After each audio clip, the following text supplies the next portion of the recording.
Welcome to বিদ্যাপীঠ। এর আগের ভিডিওটাতে আমরা মাধ্যমিক এবং এইচএস এর স্টুডেন্টদের জন্য জেনেটিক্স এর বাছাই করা কতগুলো প্রশ্ন উত্তর নিয়ে আমরা একটা ক্লাস সাজিয়েছিলাম এবং তোমাদের সেই ক্লাসটা সকলের খুব ভালো লেগেছে আশা করি। আমরা আবার চলে এসেছি মাধ্যমিকের কথা মাথায় রেখে, খুব সামনেই মাধ্যমিক পরীক্ষা, আমাদের বেশি দিন আর নেই হাতে। এবারে আমরা করব প্রিভিয়াস ইয়ার্স কোয়েশ্চেন চ্যাপ্টার ধরে ধরে। আমাদের প্রথম চ্যাপ্টারের প্রথম যে আজকে পড়া সেটা হচ্ছে প্রাণী হরমোন বা অ্যানিমাল হরমোন, যেটা আছে ইউনিট 1 এর আন্ডারে।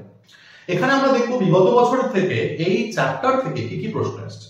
2022, 23, 2020 এই সালগুলোতে কি কি রকমের প্রশ্ন আসছে প্রাণী হরমোন বা অ্যানিমাল হরমোন এই চ্যাপ্টার থেকে। চলো আর টাইম ওয়েস্ট করব না, আমরা শুরু করে দিই আজকে কোয়েশ্চেন আনসার ডিসকাশনের ক্লাস। প্রশ্ন আমাদের পড়ে আসছে হৃৎপিণ্ড ও লোহিত রক্তকণিকার উপর থাইরক্সিন হরমোনের একটি করে প্রভাব। থাইরক্সিন হরমোন তৈরি হয় কোথা থেকে? থাইরয়েড গ্ল্যান্ড থেকে। তোমরা থাইরয়েড গ্ল্যান্ড পাচ্ছো যে থাইরয়েড ঠিক কোথায় থাকে? গলায় থাকে, এবং এটা হচ্ছে আমাদের দেহের লার্জেস্ট এন্ডোক্রাইন গ্ল্যান্ড। এই গ্ল্যান্ড থেকে তৈরি হচ্ছে থাইরক্সিন বলে একটা হরমোন। এই থাইরক্সিন হরমোনটা অনেক কাজ এবং আমাদের শরীরে যে বিপাকীয় ক্রিয়া, মেটাবলিক ফাংশনস গুলো, সেই বিপাকীয় ক্রিয়াগুলোর সঙ্গে এর হরমোনটার প্রচুর গুরুত্বপূর্ণ ভূমিকা রয়েছে। সেই কারণে এই হরমোনটাকে বলা হচ্ছে ক্যালোরিজেনিক হরমোন, কারণ এই হরমোনটাই আমাদের শরীরের মেটাবলিজমটাকে পুরোপুরি কন্ট্রোল করে। এবং মেটাবলিজম কন্ট্রোল করে বলে বিএমআর বা বেসাল মেটাবলিক রেট, মৌল বিপাক হার, তোমরা ক্লাস 9 এ পড়েছিলে, সেই হারটাকে কন্ট্রোল করার ভীষণ গুরুত্বপূর্ণ দায়ভার কিন্তু থাইরক্সিন হরমোনের উপর এসে পড়েছে। তাহলে খুব স্বাভাবিক যে এই হরমোনটার আমাদের হৃৎপিণ্ডের উপর একটা প্রভাব বিস্তার থাকবেই। আমাদের হৃৎপিণ্ডের হার্ট রেট অর্থাৎ হৃদস্পন্দন যেটা, সেই হৃদস্পন্দনের যে গতি, সেই গতিটাকে বাড়িয়ে তোলে থাইরক্সিন হরমোন। তাহলে হার্ট রেট, আমাদের নরমাল হার্ট রেট আমরা জানি 72 to 75 বিটস পার মিনিট, এক মিনিটে হয় 72 থেকে 75 বার। সেইটাকে বাড়িয়ে 100 বা 105, 10 অনেকটা অবধি বাড়িয়ে ফেলতে পারে এই থাইরক্সিন হরমোন। এছাড়া কি করছে? ওর লোহিত রক্তকণিকার উপর ওর একটা বড় রোল আছে। লোহিত রক্তকণিকা আমাদের শরীরে কোথায় তৈরি হয়? অস্থিমজ্জায়। আমাদের সেই বোন ম্যারোতে রেড ব্লাড সেলগুলোকে তার পরিণতি প্রাপ্ত হতে সাহায্য করে এবং পরিণত আরবিসি তৈরি করতে সাহায্য করে থাইরক্সিন হরমোন। 1 নম্বর প্রশ্নের উত্তর আমাদের তাহলে সুন্দর করে আমরা গুছিয়ে একটা লাইনে লিখতে পারবো। আমরা সময় নষ্ট করব না, পরের ভিডিওতে চলে যাব। প্রশ্ন তোমাদের খুব আসে, বি সদৃশ শব্দটি বেছে লেখো। কোন শব্দটা এর মধ্যে mismatch? Testosterone, insulin, progesterone, oestrogen. 2023 সালে এসেছিল এই প্রশ্নটা। এর আগের প্রশ্নটা 2023 সালে এসেছিল। এখানে দেখতে পাচ্ছ তোমরা আমাদের যে লাইফ সায়েন্স বই, সেই লাইফ সায়েন্স বইয়ের শুরুতেই যেখানে হরমোনের একটা ক্লাসিফিকেশন ছোট করে দেওয়া আছে, হরমোনের একটা ভূমিকা দেওয়া আছে, সেখানে দেখবে তোমাদের লেখা আছে যে কোন অন্তঃক্ষরা গ্রন্থি থেকে কোন হরমোন ক্ষরিত হয়। এবং সেখানে আমরা দেখেছি যে জনন গ্রন্থি বা সেক্স গ্ল্যান্ড থেকে আমাদের যে গোনাডাল হরমোনগুলো বের হচ্ছে বা সেক্স হরমোনগুলো বের হচ্ছে, তার উদাহরণ হচ্ছে টেস্টোস্টেরন পুরুষদের ক্ষেত্রে শুক্রাশয় থেকে নির্গত হয়, শুক্রাশয়ের ডেডিকেট সেল থেকে নির্গত হয়, এবং ইস্ট্রোজেন এবং প্রোজেস্টেরন ডিম্বাশয় থেকে বা ওভারি থেকে তৈরি হয়। ইস্ট্রোজেন তৈরি হয় ওভারির গ্রাফিয়ান ফলিকল থেকে, প্রোজেস্টেরন তৈরি হয় কর্পাস লিউটিয়াম থেকে। তাহলে কোনটাই, এর প্রত্যেকটাই আমাদের সেক্স গ্ল্যান্ড থেকে তৈরি হচ্ছে এক্সেপ্ট ইনসুলিন। ইনসুলিন তৈরি হয় আমাদের অগ্নাশয়ের বিটা কোষ থেকে। অগ্নাশয়ের আলফা কোষ থেকে কি হরমোন তৈরি হবে? কমেন্টে লিখবে তোমরা। চলো এর পরের প্রশ্ন, 3 নম্বরের প্রশ্ন আমরা চলে যাব। নিচের কোনটি এডিএইচ পুরো নাম কি? স্ক্রিনে দেখতে পাচ্ছ, অ্যান্টি ডাইইউরেটিক হরমোন। এই শব্দগুলোকে আমরা যদি একটু ভাঙি তাহলে পেয়ে যাবো যে ডাইইউরেটিক কথাটা এসেছে ডাইইউরেসিস থেকে। ডাইইউরেসিস শব্দের অর্থ হচ্ছে মূত্রের মাধ্যমে অনেক পরিমাণে জল নির্গত করে দেওয়া শরীর থেকে, সেটাকে আটকাবে কে? তাই জন্য অ্যান্টি ডাইইউরেটিক হরমোন। এই হরমোনটা তৈরি হয় আমাদের পোস্টেরিয়র পিটুইটারি অঞ্চল থেকে, পিটুইটারির পশ্চাৎ অংশ থেকে, এবং এই হরমোনের আরেকটা নাম হচ্ছে ভেসোপ্রেসিন। ভেসো কথাটা এসেছে ব্লাড ভেসেল এর ছোট শব্দ ভেসো, এবং প্রেসিন মানে হচ্ছে ছোট্ট হয়ে সংকুচিত হয়ে যাচ্ছে। তাহলে খুব স্বাভাবিক, আমি প্রশ্নের উত্তর অলরেডি হয়তো বলে দিয়েছি, তোমরা বুঝতেই পারছো। তাহলে 3 এর প্রশ্নের এমসিকিউ এর উত্তর হবে এ। উপধমনীকে সংকুচিত করে রক্তচাপ বৃদ্ধি করছে। একটা ধমনী যদি সংকুচিত হয়ে ছোট হয়ে যায় তাহলে ওর মধ্যে রক্তের চাপটা বৃদ্ধি পেয়ে যাবে। পরের এই অপশনগুলোর পরের যে এমসিকিউর পরের যে অপশনগুলো আছে সেগুলো একটুখানি চট করে আমরা বলে নিই। তার উত্তর কি হবে? পরিণত বয়সে শুক্রাণু ও ডিম্বাণু উৎপাদনে সাহায্য করবে কে? এলএইচ, এফএসএইচ এরকম যে গোনাডোট্রপিক হরমোনগুলো আছে, এবং ইস্ট্রোজেন, প্রোজেস্টেরন, সেক্স হরমোন অনেকেরই এইখানে খুব গুরুত্বপূর্ণ রোল আছে। যকৃৎ পেশী কোষে গ্লুকোজকে গ্লাইকোজেনে রূপান্তরিত করে সঞ্চিত রাখে। গ্লুকোজকে গ্লাইকোজেন করে দেবে কে? কে চাইবে না যে গ্লুকোজ হয়ে থাকুক ব্লাডে, সেটা হচ্ছে ইনসুলিন কখনো চাইবে না যে গ্লুকোজ হয়ে থাকুক।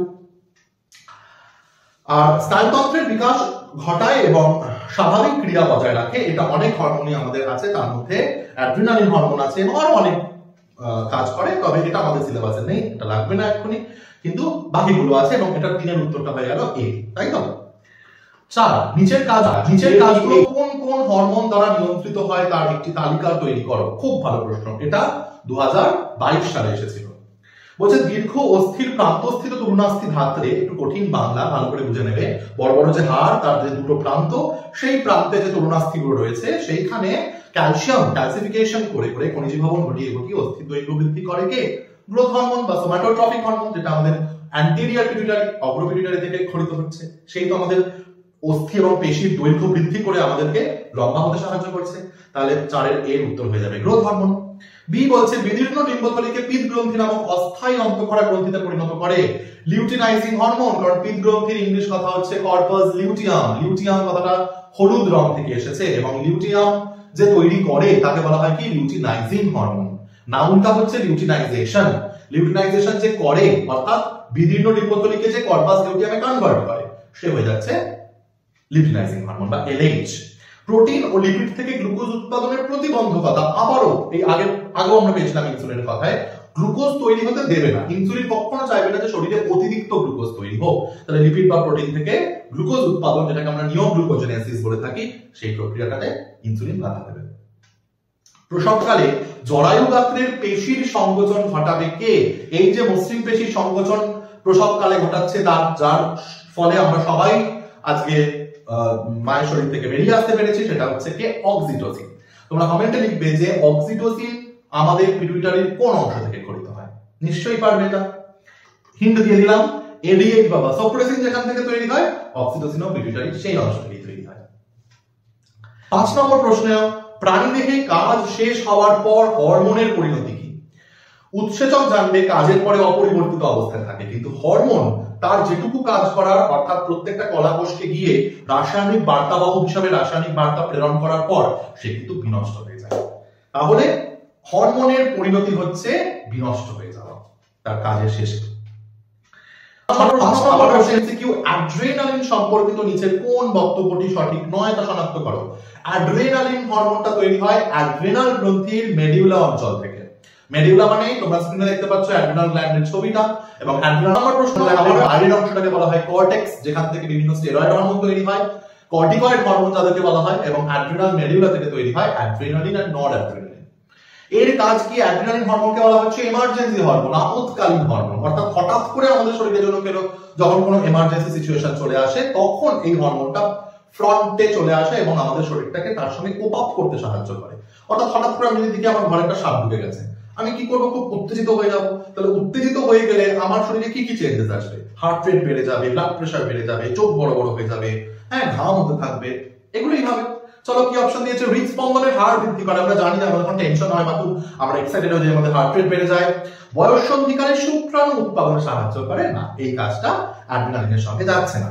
হার্ট উৎপাদ বৃদ্ধি করা, কার্ডিয়াক আউটপুট, অর্থাৎ হার্ট একবার বিট করলে যতটা অ্যামাউন্ট অফ ব্লাড হার্টের প্রত্যেকটা ভেন্ট্রিকল বা নিলয় থেকে বের হচ্ছে, সেই অ্যামাউন্ট অফ ব্লাডটাকে কার্ডিয়াক আউটপুট বা হার্ট উৎপাদ বলা হয়। এটা বাড়বে, হার্ট তো জোরে জোরে তখন বিট করবে।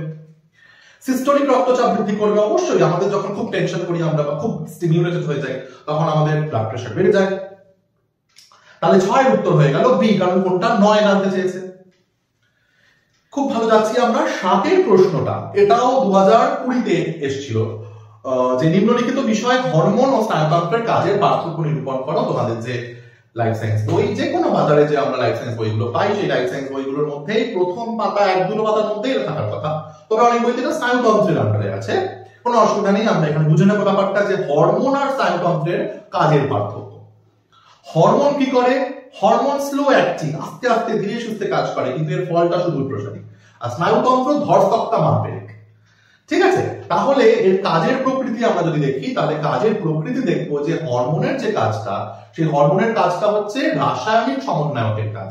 কারণ হরমোন একটা রাসায়নিক, সে রাসায়নিক পদার্থ হিসাবে আমাদের শরীরে সমন্বয় সাধন করছে বিভিন্ন অঙ্গ প্রত্যঙ্গের মধ্যে। আর স্নায়ুতন্ত্র হচ্ছে ভৌত সমন্বয়ক, ফিজিক্যালি। ও ইলেকট্রিক কারেন্টের মাধ্যমে নিউরন দিয়ে আমাদের নিউরোট্রান্সমিটার এবং ইলেকট্রিক কারেন্টের মাধ্যমে আমাদের শরীর দিয়ে নার্ভ ইম্পালস বা স্নায়ু স্পন্দন প্রবাহিত হচ্ছে। তাহলে কাজের গতি, হরমোন হচ্ছে রাসায়নিক সমন্বয়ক আর স্নায়ুতন্ত্র হচ্ছে ভৌত সমন্বয়ক। কাজের গতি প্রথমেই বললাম যে হরমোন আস্তে আস্তে কাজ করে, স্লো মন্থর গতিতে কাজ করে, কিন্তু নিউরন এই যে আমি বলছি আর তুমি শুনছো সঙ্গে সঙ্গে আমাকে দেখতে পাচ্ছ স্ক্রিনে তোমাদের ইউটিউব চ্যানেলে, তো এই যে ঝটপট হচ্ছে এই জিনিসগুলো, এইগুলো হচ্ছে নিউরন করছে ঝটপট, চোখের মধ্যে যাচ্ছে এবং অপটিক স্নায়ু দিয়ে ব্রেনে চলে গেল অক্সিপিটাল লবে, ঝটপট ঝটপট আমরা দেখতে পেয়ে গেলাম সবকিছু। কাজের স্থায়িত্ব, হরমোনের কাজের স্থায়িত্ব কিন্তু সুদূর প্রসারী। ধরো আজকে তোমার শরীরে যে গ্রোথ হরমোনটা তৈরি হচ্ছে তার জন্য তোমার যে হাইটটা বৃদ্ধি পাচ্ছে সেটা কিন্তু সারা জীবন তোমার থেকে যাবে, তার লং লাস্টিং একটা এফেক্ট দেখা যায়। কিন্তু স্নায়ুতন্ত্র এখন আমি বলছি তুমি শুনতে পাচ্ছ, একটু পরে যখন আমার বলা বন্ধ হয়ে যাবে ভিডিওটা শেষ হয়ে যাবে আর শুনতে পাবে না, তোমাকে আবার রিওয়াইন্ড করে এসে শুনতে হবে। তো স্নায়ুতন্ত্রের কাজের স্থায়িত্ব কিন্তু স্বল্পস্থায়ী। পরিণতি, হরমোন আগেও বলেছি আমি কয়েকটা প্রশ্ন আগে যে হরমোন কাজের পরেই বিনষ্ট হয়ে যায়, কিন্তু স্নায়ুতন্ত্র যেখানকার যেখানে তেমনই থাকে। আমাদের প্রত্যেকটা নার্ভ, আমাদের কি নার্ভ একবার কাজ করার পর কিছু চেঞ্জ হচ্ছে? হচ্ছে না, ওর নিজের জায়গাতেই থাকে, সীমাবদ্ধ। চলে আসবো আমাদের শেষ আমাদের থেকে পিওয়াইকিউ অর্থাৎ প্রিভিয়াস ইয়ার্স কোশ্চেন আমরা যে কটা করার ছিল আমাদের আজকের সেই ভিডিওতে আমরা সেটা করার চেষ্টা করছি। তোমরা যদি বলো তোমাদের ভালো লাগছে তাহলে আমি আরো কিছু প্রিভিয়াস ইয়ার্স কোশ্চেন নিয়ে আসবো পরের ভিডিওতে। লাস্ট কোশ্চেনটা কিন্তু আনসার আমি বলবো না, লাস্ট কোশ্চেনটা আমি তোমাদের বুঝিয়ে দেবো, কিন্তু আনসার আমি বলবো না, তোমরা কমেন্টে জানাবে আনসার। বলছে ইনসুলিন সম্পর্কিত নিচের কোন বক্তব্যটি সঠিক নয়? আমাকে আগে জানতে হবে যে ইনসুলিন কি করে। ইনসুলিন গ্লুকোজকে কখনোই ব্লাডে অ্যাজ গ্লুকোজ থাকতে দেয় না। তাহলে গ্লুকোজ আমাদের শরীরে কিভাবে আসছে? আমাদের শরীরে বিভিন্ন ধরনের খাবার খাচ্ছি, সেই খাবারগুলো শরীরে ডাইজেস্ট হচ্ছে, পরিপাকের পর আমাদের শরীরে গ্লুকোজ তৈরি হচ্ছে, আমরা ক্লাস 9 এ পড়েছি, তাই তো? আমাদের শরীর কি করে? গ্লুকোজকে গ্লাইকোজেনে কনভার্ট করে দেয়, গ্লাইকোজেনে কনভার্ট করে দেয় গ্লুকোজকে। অর্থাৎ আমরা যখন টাকা পাই, আমরা ধরো মাইনে পাচ্ছি বা টাকা পাচ্ছি, সেগুলো কি করি? সবটাকে খরচ করি, অত বোকা তো আমরা হই না, আমরা ব্যাংকে রেখে দিই। ঠিক একইভাবে আমাদের শরীরে অতিরিক্ত যে গ্লুকোজ সেটাকে গ্লাইকোজেনে কনভার্ট করে দেয়। ঠিক আছে, তাহলে বলছে অপশনগুলো দেখো যে রক্তাংশ দেহকোষে গ্লুকোজের শোষণে সাহায্য করে, যকৃৎ ও পেশিকোষের ভিতর গ্লুকোজকে গ্লাইকোজেনে রূপান্তরিত করে, ফ্যাট ও প্রোটিনকে গ্লুকোজে রূপান্তরে সাহায্য করে, প্রোটিন ও ফ্যাটের গ্লুকোজের রূপান্তরে বাধা দেয়। অধিকাংশ ইনসুলিন কখনো চাইবে না যে গ্লুকোজ অ্যাজ গ্লুকোজ ব্লাডে থেকে যাক। ইনসুলিন সবসময় কি চাইবে? গ্লুকোজকে গ্লাইকোজেনে কনভার্ট করে দিক, যাতে আমাদের ব্লাডে গ্লুকোজ লেভেলটা কমে যায়। ঠিক একইভাবে প্রোটিন বা লিপিড এগুলো থেকে গ্লুকোজ তৈরি হোক, এটা কখনোই ইনসুলিন চাইবে না। কেন চাইবে না? কারণ ও তো ব্লাড গ্লুকোজ লেভেল বাড়ুক এটা চাইনি না, তাই না? তাহলে ইনসুলিন এই প্রক্রিয়াটাকে কি করবে? বাধা দেবে। কিন্তু এই প্রক্রিয়াটাকেও কিন্তু ত্বরান্বিত করবে, উদ্দীপিত করবে, যাতে গ্লুকোজ গ্লাইকোজেন হিসাবে সঞ্চিত হয় আমাদের মাসেল। ইনসুলিন কখনো চাইবে না যে গ্লুকোজ। সহজ প্রশ্ন, অপশনগুলো দেখলেই বোঝা যাচ্ছে যে কি হচ্ছে এখানে। তোমরা ঝটপট বলে ফেলো এবং এর মধ্যে ইনসুলিন সম্পর্কিত নিচের কোন বক্তব্যটি সঠিক নয় সেটা শনাক্ত করে উত্তর লিখতে ফেলো। খুব সহজ। কেমন লাগলো আজকে আমাদের ক্লাস? তোমাদের যদি প্রাণী হরমোন নিয়ে আরো কিছু পিওয়াইকিউ সলভ করার ইচ্ছা থাকে তোমরা কমেন্টে জানাবে, আমরা এর পার্ট 2 নিয়ে আরো চলে আসবো। তাহলে আজকের জন্য এখানেই ক্লাস শেষ।